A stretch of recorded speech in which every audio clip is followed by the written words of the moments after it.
Hello everyone, and welcome to another episode of Xaereth Prevails. Today I've got a kind of fun counter for you guys. Someone sent a video of this to me a while ago. I thought it was pretty cool, and then it's since actually been taken down for whatever reason. So I don't even know who to give credit to, so I guess I'll just take credit for myself and my observational and scientific skills, because this is an interesting counter. We've got Commander Luke, and everyone's working on Chewpio, or at least they should be. He's an amazing character. He turns this team from like a fringe meta team to like a top 5 defensive team currently. That'll of course change once we have the 2 Galactic Legends that were just released. But right now, man, these guys are crazy, and one of the things that they do, they allow you to start countering some truly tough teams. Like I'll talk about at some point. I'll show you guys how they can actually even just counter certain Supreme Leader Kylo teams. I don't have those quite down yet, but what I do have is Padme used to be an inaccessible team for Commander Luke. In fact, I would say that Padme was one of the really tough, one of the hard counters, so to speak. Despite the fact that I hate that phrase, Padme was always one of the hardest counters in the game to Commander Luke, and that's not the case anymore. As long as we have Chewpio, we can do some crazy stuff. So I'm going to show you a couple different teams that I'm running this against, that I've tested it against, and I'll show you the methodology and a little bit of modding, and I'll get you on your way. Okay, so I was trying to find a way to show you guys all the mods without it being super boring, and so what I'm going to do, I'm going to let it run for the first length of this fight, and then I'm going to make some commentary, and then we're going to actually walk you through how to do this. So this attempt was probably one of my worst attempts against Padme. What's going on here is we do have this full Commander Luke team, and it is not optimized in terms of mods. I'm not cherry picking. I'm not like putting just God mods on. If you guys are impressed by the mods, I'm gratified by that, but the fact is this is just what I normally have on them. I didn't switch mods just to show you guys something. My opponent has an excellently modded Padme squad. They are modded. Well, Padme is modded for speed, but the rest of them have all the different stats that you would want, like health and crit damage and crit everything on Anakin, etc. And Padme does have a ton of health on her. So this squad is extremely resilient. It's the best version of Padme, frankly. And my Commander Luke has all the good mods on him for other things, but you don't need to mod anything specifically. As long as you have the generally strong modding for the team, this is going to work, because we're just going off of turn meter gain. If you've been watching this for a while, you've noticed the Padme just kind of sits there. The whole squad just kind of sits there and takes a beating, and then eventually we're going to take them out, and it's a thing of beauty. So really, like, modding, yes, it's important as always for every team. It's just not a huge deal for this particular counter to have everything specifically set up. Like, you don't need a specific turn order necessarily. You just need the Commander Luke Zeta, the leadership Zeta. I know that it used to be pretty cool. People used to think they were pretty awesome. If they didn't have that leadership Zeta, that is turned false now. This is a turn meter team. You need all the turn meter manipulation you can get, and you need that leadership Zeta. So I've always liked that Zeta, just to be real clear. So I'm like hipster on that point, but the fact is, what we're trying to do here, the general strategy, you can see we're just hitting General Kenobi, and now we're just once we kill, we're gonna slowly kill these other characters surrounding General Kenobi. It takes a while at times, but as you can see, like, it hasn't been a huge deal. Like, we just use AoEs to slowly chip away at the health, because the Padme mechanics, trying to take Padme out, with this team. Like we have so many assists that they get a huge amount of bonus protection from everything, from all of my assists, and we're not actually making a dent. So what we need to do, we need to use AoEs to actually just take out these characters, and then once we do, on the side, then we can, once Padme's gone, we can just pick everyone else off. So now I'm going to use a couple freeze frames here just to point out a couple of the specific things we want to do for this fight.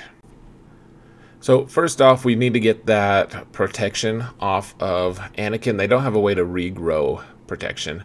And the guy who's going to kill us, if anyone does kill us, is probably going to be Jedi Knight Anakin. We need to keep them from getting stacks of courage, because that will one-shot our characters.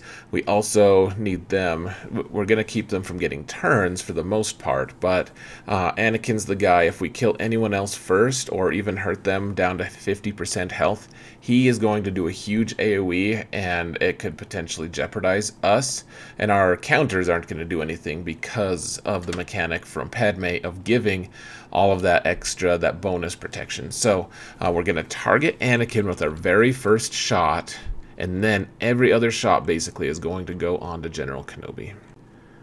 So we're going to shoot Anakin, and then the next move is going to be from 3PO. We want to put a stack of translation onto Chewpio right away.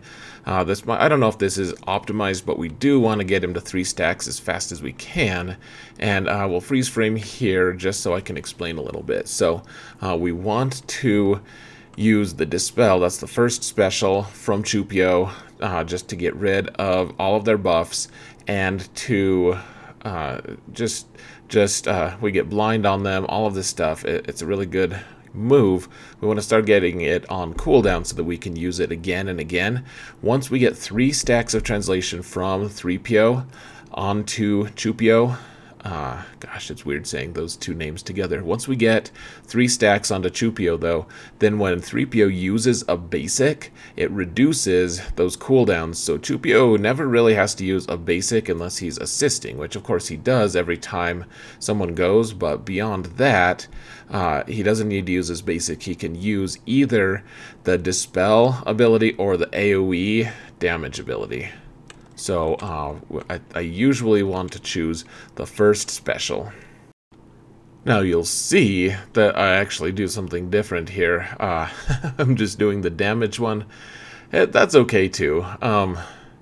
But for the most part, I like to do the first special because we get the Dispel on everyone, and we can get that crit damage gone from them. And now, as you can see, we're just doing damage. We want to get all of the stacks of translation that we can on these other characters. So using our specials when we can, that'll increase our stacks.